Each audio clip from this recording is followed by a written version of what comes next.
Virtually from the plane to whatever venue we were going to, it was wall-to-wall people. They've never seen anything like it. Somebody said it was the greatest greeting ever given to any head of state from any country.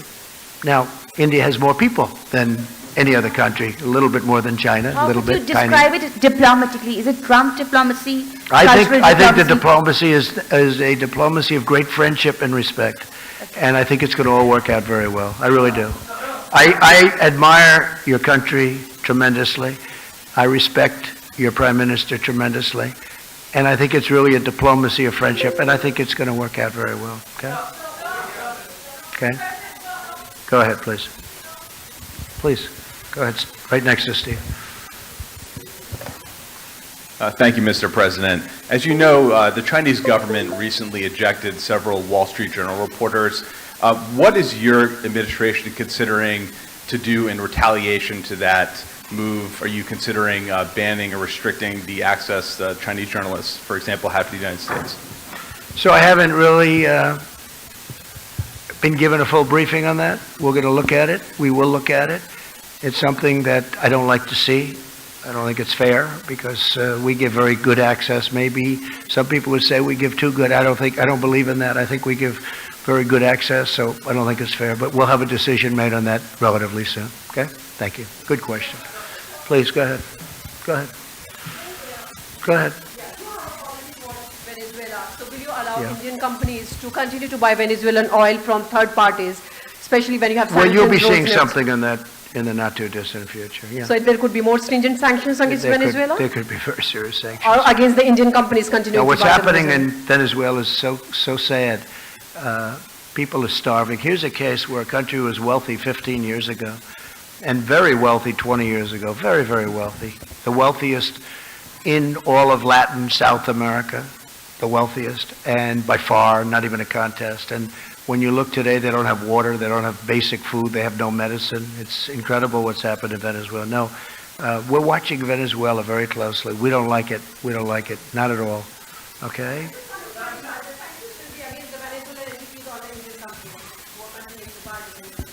You're going to see in a little while. You're asking a question right in the middle of us doing something. Go ahead, please.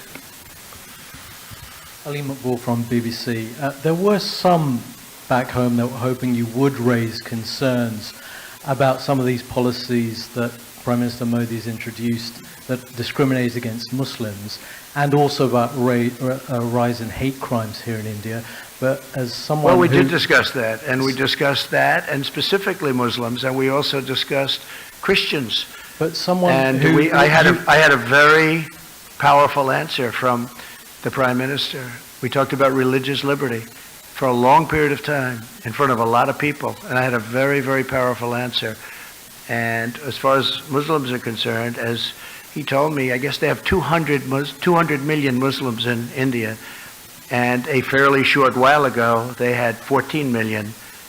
And he said that they're working very closely with the Muslim community. But so you yourself have been criticized for policies that have discriminated against Muslims, like the travel ban. There's also been a rise in hate crimes over the last couple of years in the US. So are you in a position to talk to him about those subjects? Yeah, I won the travel ban, as you probably know. A lot of people said I lost it. No, I won the travel ban, and we use the travel ban where we think there's, not based on religion, but where we think there's going to be trouble, where we're looking at certain countries. As you know, we added a few countries onto it. But we won the travel ban, and we won it in the Supreme Court. So the travel ban is not a thing against Muslims. It's a thing against areas where we don't want people coming into our country that are going to cause problems, cause harm, cause death, hurt our people. And I feel very strongly about that. Okay, please, go ahead. Thank you very much, Mr. Thank you. President. Thank you very much. Thank you. I'm Qin Yishan with Shanghai Media Group. I'd like to know, some people say that India could be to the U.S. in Asia during the 21st century what the UK was in Europe during the 20th century. How do you view it? Well, I think that India is going to be a tremendous player over the next, it's now, right? But over the next period of 50 years and 100 years, look, you're talking about the largest population in the world. You're talking about tremendous country in terms of its heritage, its potential wealth, frankly. Right now, they have incredible potential. Economically, they have great potential. Their schooling system is getting better all the time. They're doing a fantastic job in certain sectors with respect to education. We see it. In the United States, we see it. We have a lot of Indian students coming to our schools. They're great students, and they've done fantastically well at our schools. But we have, thousands and thousands of people coming from India coming to our colleges in particular, schools, but our colleges in particular. No, India's got a phenomenal future. I mean, you can rarely think of a place that has a better future than India, and highly respected, especially with leadership like Prime Minister. Right?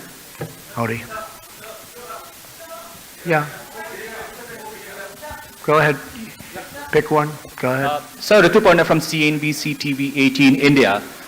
American companies have been investing in India for a long, long time.